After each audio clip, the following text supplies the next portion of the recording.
사랑하는 성도 여러분, 금요일 아침에 냉천골의 아침 말씀 묵상으로 우리 하나님 앞에 함께 나아가십시다. 진심으로 하나님을 찾는 자, 하나님께서 꼭 만나 주실 것이고 축복과 은혜 베풀어 주실 줄로 믿습니다. 말씀 봅니다. 다니엘서 3장 4절부터 7절 말씀 보도록 합니다. 다니엘서 3장 4절부터 7절 말씀. 선포하는 자가 크게 외쳐 이르되 백성들과 나라들과 각 언어로 말하는 자들아, 왕이 너희 무리에게 명하시나니 너희는 나팔과 피리와 수금과 삼현금과 양금과 생황과 및 모든 악기 소리를 들을 때에 엎드려 느부갓네살 왕이 세운 금신상에게 절하라. 누구든지 엎드려 절하지 아니하는 자는 즉시 맹렬히 타는 풀무불에 던져 넣으리라 하였더라. 모든 백성과 나라들과 각 언어를 말하는 자들이 나팔과 피리와 수금과 삼현금과 양금과 및 모든 악기 소리를 듣자 곧 느부갓네살 왕이 세운 금신상에게 엎드려 절하니라. 아멘. 자, 오늘은 이제 모든 사람이 금신상에게 절했다 하는 부분을 중심으로 생각을 해볼 겁니다. 모든 사람이 신상 앞에 섰어요. 3절 계속 살펴봤던 것처럼 총독, 수령, 행정관, 모사, 재무관, 재판관, 법률사, 각 지방의 모든 관은 그들이 다 참석했다는 거예요. 그리고 4절에서는 백성들과 나라들과 각 언어로 말하는 자들이 등장했다는 것이죠. 어제도 말씀했지만 이건 뭐예요? 이거 온 국민이 다 모였다고 보면 되는 거예요. 그런데 이제 전체가 그 평지에 다 모일 수는 없잖아요. 얼마나 바벨론이 컸는데 그 중에 대표들로 통해서 다 모인 것으로 생각하는 거죠. 국회의원, 국민을 대신하는 거잖아요. 안양에 동안구, 만안구 뭐 이런 식으로 해서 몇 명에 20만에 하나 뭐 이런 식으로 대표하는 것처럼 그 사람들이 오는 거예요. 그리고 이 식민지에 있었던 속국 나라들도 다 왔다라는 것이죠. 그들이 다 모였습니다. 느부갓네살 왕이 세운 신상 앞에 섰습니다. 그리고 그 신상 앞에 경의를 표하고 절을 함으로써 왕에게 충성을 맹세하는 과정에 있는 것이죠. 이렇게 하면 어떤 일이 일어나는 거예요? 만몬 숭배 그리고 악의 오만함에 동참하는 의미이기도 해요. 하지만 그들은 모두가 똑같이 행동을 했기 때문에 동질감을 느끼면서 나는 괜찮아 라고 생각할 수 있다는 것이죠. 성도들이 여기에 빠지면 안 돼요. 아니 저 사람도 하는데 뭐 지금 세상에서 좀 먹고 살려고 하면 적당히 해야 되잖아. 다 그렇게 하는데 뭐 나만 뭐 특별한 것 있어? 이렇게 동질감을 느끼고 자기 합리화에 빠지면 우상숭배에도 빠질 수 있고 죄악에도 빠질 수 있고 넘어질 수 있다는 것을 꼭 기억해야 합니다. 그런데 느부갓네살로 대표되어지는 권력자들 그리고 마귀의 세력들, 이 세상 권력을 잡고 있는 마귀의 졸개들, 이런 것들은 하는 게 뭐예요? 이 동질감을 자꾸 심어주는 거예요. 야, 쟤가 했으니까 너도 해. 이런 거죠. 그래서 그 못된 아이들이나 깡패들 뭐 조폭들 보면 뭐예요? 똑같이 행동을 하게 만들잖아요. 그래서 거기에서 빠져나가지 못하게 하고 그것이 당연한 것인 줄 알고 자기의 조직에 충성하게 만드는 그런 악의 모습을 보는데 지금 느부갓네살이 그런 일을 하고 있는 거예요. 5절 너희는 나팔과 피리와 수금과 삼현금과 양금과 생황과 및 모든 악기 소리를 들을 때에 엎드려 느부갓네살 왕이 세운 금신상에게 절하라. 온갖 다양한 악기 소리가 나오고요. 아주 잘 갖추어진 제도예요.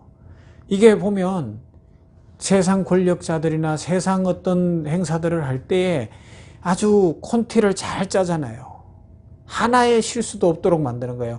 작은 데서 뭐가 빠지거나 실수가 일어나면 이 하나됨이 흐트러지면 안 되니까 그러면 뭐가 안 되는 거예요? 우상숭배가 안 되는 거예요. 권력자가 최고가 돼야 되는데 뭔가 흐트러지면 어수선해지거든요. 그걸 막기 위해서 지금 여기에 보면 아주 세세하게 하고 있고 악기들도 다 동원을 하고 있고 철저히 지금 감시하고 있는 그런 모습을 볼 수가 있는 겁니다. 왕은 전령관을 통해서 자기의 강력한 왕권을 강화하고 나라를 어떻게 하든지 계속해서 이끌어가고 나라를 유지시키기 위해서 정치와 종교를 혼합시키고 있는 모습을 봅니다. 왕이 통치하는 제국의 불멸성을 선언하고 숭배예식으로 감시하는 통제사회, 즉 국가를 하나로 만들려고 하는 그런 모습이죠. 이게 느부갓네살 왕의 속셈이라고 할 수가 있는 거예요. 그래서 다른 건 없어요. 다른 행동은 할 수가 없어요. 그 음악 소리가 들려지면, 모든 악기가 울려 퍼지면 딱 하나의 행동. 신상 앞에 엎드려 절하라. 그거 외에 다른 건 하면 안 된다. 어떻게 해요? 다른 행동을 하면 풀무불에 던져넣을 거다. 용광로불에 던져넣을 거다. 아주 음한 형벌. 용광로에 사람을 던지면 그냥 녹아버릴 거 아니에요. 그런 음한 어떤 통제사회를 만들어버린 거죠. 그것만이 나라가 계속 유지될 거라고 생각한 거예요. 통제해야 나라가 될 것이다. 뭐 언론을 통제하고 아니면 뭐 많은 것들을 국민들을 쥐어짜고 통제해야 내 정권이 유지될 것이다. 그렇게 생각하면 그건 악이라는 겁니다. 그런데 세상 나라들은 그렇게 하는 거예요. 북한을 한번 보세요. 철저하잖아요.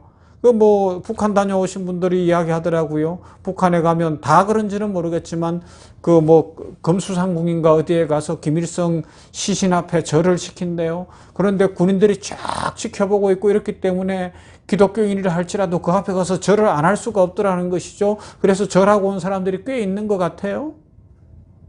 뭐도 시킨대요. 뭐도 시킨대요. 왜요? 그래야 통제가 되거든요. 그래야 이게 자기 정권이 유지될 수 있다고. 불안한 거예요. 안 그러면 불안한 거예요. 통제하려고 하고 막 고함을 지르고 반말을 하고 욕설을 내뱉고 막 성질을 부리고 그러는 어떤 리더나 아니면 그런 어떤 정치인이나 그런 어떤 CEO나 이런 사람들이 있다면 어떻게 되겠어요? 불안해서 그런 것이고 어떻게든지 그렇게 해서 이끌어 가 보려고 하는데 하나님 나라는 그런 나라가 아니라는 것입니다. 아무튼 이제 다시 생각해 볼게요. 이렇게 하면 사람들은 동질감을 느낍니다. 동질감을 느끼면 이런 행위에 대해서 비방하지 않습니다. 그래서 초록은 동생이라고 같이 성질을 부리고 같이 그러는 사람들은 자기들끼리 뭉치잖아요. 자기들끼리 모이잖아요. 일제강점기 시대 우리나라에도 이런 아픈 역사가 있죠. 특별히 교회가 이 문제 앞에서 철저히 회개해야 될 문제가 바로 신사참배 문제였어요. 신사참배는 여러 가지인데 동방요배라는 것과 미소기바라이라는 것이 있었어요. 이 동방요배가 뭐냐, 미소기바라이가 뭐냐라는 것을 좀 소개할까요? 이성구 목사님이라는 분이 정리를 해놨는데, 일제는 우리나라를 통치할 때에 가미나다라는 일본의 우상단지를 교회당 안 동편, 일본이 동쪽에 있으니까 동편에다 두게 했어요. 그래서 예배를 드릴 때도 우상단지가 있는 거예요. 가미나다가. 그리고 낮 12시가 되면 사이렌이 전국적으로 쫙 울리면 예배 드리다 말고 동쪽을 향해서 어떻게 해야 된다고요?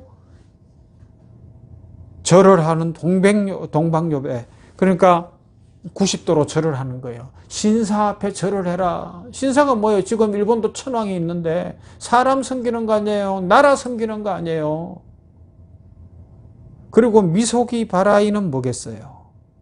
미소기바라이는 세례식이었어요. 신도 침례, 신사, 신도, 침례라는 거예요. 그냥 세례가 아니고 침례, 한강물에 가서 다 그래서 일제가 신사참배를 가결하게 한 후에 그 대표 목사들이 어떻게 해요? 대동강물에 평양에서 했으니 장대현 교회에서 이 신사참배 가결을 했으니까 대동강물에 가서 전부 일본적이지 않은 것, 조선적인 것, 신사적이지 않은 것, 우상숭배적이지 않은 것, 일본이 원하는 것을 갖지 않은 것, 그런 것들을 씻어낸다고 다 거기서 다시 세례를 이 일본 신사 종교 지도자들한테 세례를 다 받은 게 이 미소기바라이라는 거예요. 그런 일을 하게 만든 거예요. 그런데 다 같이 동참을 했으니까 뭐예요? 아니 뭐 저 사람도 했고 저 사람도 했고 총회장도 했고 총회장이 먼저 하자 그랬고 그러니까 나는 괜찮아가 돼버린 거예요. 동질성을 가진 거예요. 그래서 그 이후에 교단이 갈라지고 엄청나게 한국 교회가 어려움을 겪고 그렇게 했던 것 아닙니까? 저부터도 뭐 제가 그 일에 동참은 안 했지만 회개해야 될 문제고 우리들이 하나님 앞에서 철저하게 생각해 봐야 하는 문제라는 것입니다. 아무튼 이제 결론을 내릴게요. 느부갓네살 왕은 마치 자기가 하나님이 된 것처럼 권력을 사용하고 있습니다. 하나님처럼 행세하고 있습니다.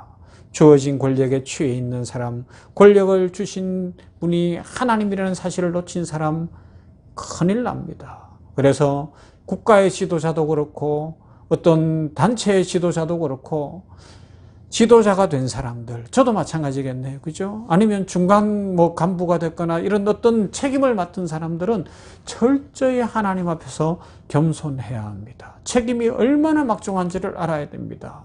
자기 권력을 강화하고 자기 권력을 세게 만들고 자기 말이면 다 따르게 만들려고 하다 보면 큰일 납니다. 왜요? 하나님이 싫어하시기 때문에 그렇습니다. 하나님께서 버리실 수 있기 때문에 그렇습니다. 이 느부갓네살은 뒤에 배우게 되겠지만 하나님이 버리잖아요. 짐승처럼 살게 되잖아요.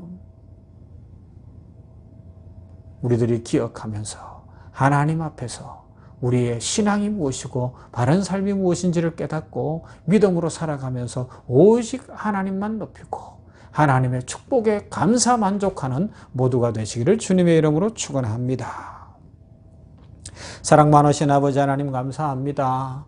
오늘도 이 다니엘서 3장에서 느부갓네살이 금신상을 세우고 온 백성들로 하여금 음악이 울려 퍼질 때에, 악기들이 울려 퍼질 때에 그 앞에 절하게 했던 동일한 행동, 그러면서 동질감을 느끼게 하고 우상숭배를 하면서도 죄책감도 느끼지 못하게 만들었던 통치자들의 악의 모습, 마귀가 하는 그런 악한 모습을 살펴봤습니다. 하나님, 북한이 그런 식으로 저 나라와 백성들을 통제하고 있고 억압하고 있는데 주께서 긍휼을 베풀어 주시어서 저 땅에 속히 평화가 이루어지게 하시되 김정은이가 변하게 하시되 주님을 알아갈 수 있도록 인도하시고 북한 체제가 바뀌게 하시고 무너지게 하여 주시어서 남북이 평화적으로 통일될 수 있는 은혜를 더하시며 아버지 하나님 시간이 너무 늦어지지 않도록 은혜를 더하여 주시기를 원합니다. 이 땅의 독재자들, 이 땅의 권력 잡은 자들,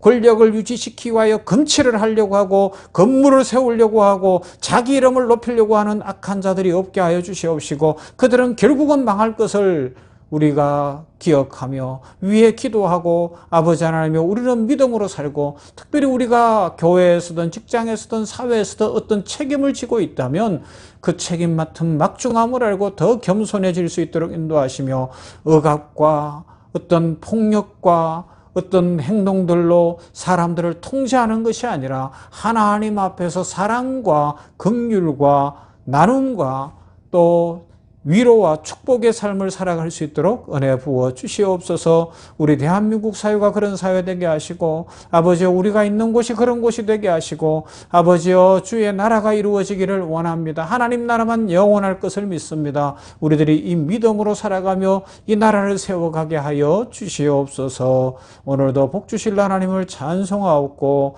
예수님 이름으로 기도하옵나이다. 아멘. 491장 저 높은 곳을 향하여 찬송합시다.